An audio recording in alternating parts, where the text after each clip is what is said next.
Hello friends, welcome to খেল দুনিয়া। ISL league shield champion হওয়ার জন্য মোহনবাগান এসিএল 2-তে খেলার ছাড়পত্র পেয়েছে, তোমরা সকলেই জানো। এসিএল 2 অর্থাৎ এএফসি চ্যাম্পিয়ন্স লিগ 2-তে খেলার ছাড়পত্র। তো মোহনবাগানকে কিন্তু এবার অনেক কঠিন প্রতিদ্বন্দ্বিতার সম্মুখীন হতে হবে, কারণ মোহনবাগান এতদিন এএফসি কাপে খেলার ছাড়পত্র পেত, সেখানে কিন্তু অত কঠিন প্রতিপক্ষ থাকতো না। এবং এই এসিএল 2-তে কিন্তু যেসব প্রতিপক্ষরা খেলবে তারা কিন্তু প্রত্যেকেই সব বড় বড় ক্লাব, এবং এদের কিন্তু এক একজনের এএফসি চ্যাম্পিয়ন্স লিগে খেলার অভিজ্ঞতাও রয়েছে। এবং এই ক্লাবগুলোর সাথে এতদিন মোহনবাগান সে অর্থে পাল্লা দেয়নি বা এদের সাথে খেলা পড়েনি। তো এবার প্রশ্ন হচ্ছে, মোহনবাগান যেসব টিমের সাথে খেলবে তার সেই টিমগুলোর নাম কি, কারণ মোহনবাগানের প্রতিপক্ষ কারা হবে। তো তোমাদের প্রথমেই জানিয়ে রাখি, এসিএল 2 হচ্ছে এএফসি চ্যাম্পিয়ন্স লিগের সেকেন্ড টায়ার টুর্নামেন্ট। এতদিন অন্য সিস্টেমে খেলা হতো, এখন কিন্তু যে সিস্টেমটা হচ্ছে এএফসি চ্যাম্পিয়ন্স লিগ 3টে ফরম্যাটে ভাগ করা হয়েছে, এবং টায়ার 1-এ কিন্তু ইন্ডিয়া থেকে কোনো দল সুযোগ পায়নি বা ইন্ডিয়ার কোনো কোটা নেই, অর্থাৎ ইন্ডিয়ার কোনো দল খেলবে না। সেকেন্ড টায়ার টুর্নামেন্টে কিন্তু একটা দল খেলবে এবং একটা কিন্তু প্লে অফ খেলবে, অর্থাৎ সেইটা কিন্তু ইস্টবেঙ্গল খেলার চান্স পেয়েছে। তো এগুলো তোমরা সবাই জানো। এবার এখানে কিন্তু গ্রুপ বিন্যাস হবে, টোটাল 32টা দল নিয়ে 4টে করে গ্রুপ থাকবে, অর্থাৎ টোটাল 8খানা গ্রুপ কিন্তু তৈরি হবে।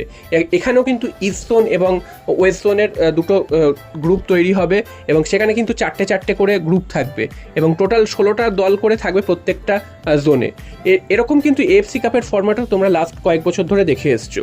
তো এবার মোহনবাগান কোন জোনে পড়েছে তোমাদের জানিয়ে রাখি, মোহনবাগান কিন্তু ওয়েস্ট জোনে পড়েছে। ওয়েস্ট জোনে পড়ার অর্থ হচ্ছে মোহনবাগানকে গালফ লিগের টিমগুলো যেগুলো রয়েছে সেই সব দেশের দলগুলোর সাথে খেলতে হবে, অর্থাৎ সৌদি আরব, কুয়েত, কাতার, এইসব দেশের যেসব ক্লাবরা রয়েছে তাদের বিরুদ্ধে খেলতে হবে। এবং বুঝতেই পারছো সেইগুলো কত কঠিন প্রতিপক্ষ হতে চলেছে, কারণ এরা কিন্তু এশিয়ার 1 নম্বর বা 2 নম্বর 3 নম্বর এইসব দেশগুলোর মধ্যে থেকেই হবে, এবং এদেরকে ফেস করা কিন্তু মোহনবাগানের জন্য খুব একটা সহজ হবে না। যদিও মোহনবাগান এবার তাদের দল আরও শক্তিশালী করছে, এবং শোনা যাচ্ছে 100 কোটি টাকার ওপর নাকি দল তৈরি করা হবে, সেটা সময়ের অপেক্ষা। এবং মোহনবাগান বড় বড় প্লেয়ারদের নিচ্ছে, সেটাও শোনা যাচ্ছে। তবে কাকে নেবে বা কী দল তৈরি হবে সেটা কিন্তু পরের কথা। তবে মোহনবাগানকে যেসব দলের সম্মুখীন হবে সেইগুলোর নাম কয়েকটা তোমাদের জানিয়ে রাখি। সেটা হচ্ছে, তারা সৌদি প্রো লিগের ক্লাব তাওয়ান এফসি, এবং এছাড়াও রয়েছে কাতারের যারা কাপ উইনার তাদের মধ্যে থেকে রয়েছে আল ওয়াখা, এছাড়াও রয়েছে ইস্তেকল এফসি, নাসাপের বিরুদ্ধে মোহনবাগান কিন্তু এর আগে খেলে এসছে অলরেডি এএফসি কাপে, সেখানে কিন্তু খুব বাজেভাবে পরাজিত হয়েছিল। সেই এফসি নাসাপও কিন্তু এইখানে থাকবে। এছাড়াও রয়েছে আল খাদিয়া।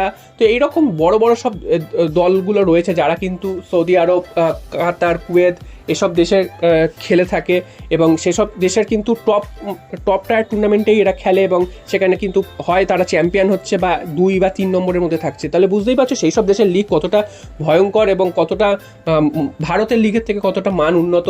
তো সেই সব দলের বিরুদ্ধে মোহনবাগান খেলবে, তো মোহনবাগানের জন্য চ্যালেঞ্জটা অনেকটাই কঠিন হতে চলেছে। তো তোমাদের কি মতামত, মোহনবাগান এই টুর্নামেন্টে কি ভালো ফল করতে পারবে? তো আমরা কেউই আশা করছি না যে মোহনবাগান বিরাট কিছু করবে বা মোহনবাগান চ্যাম্পিয়ন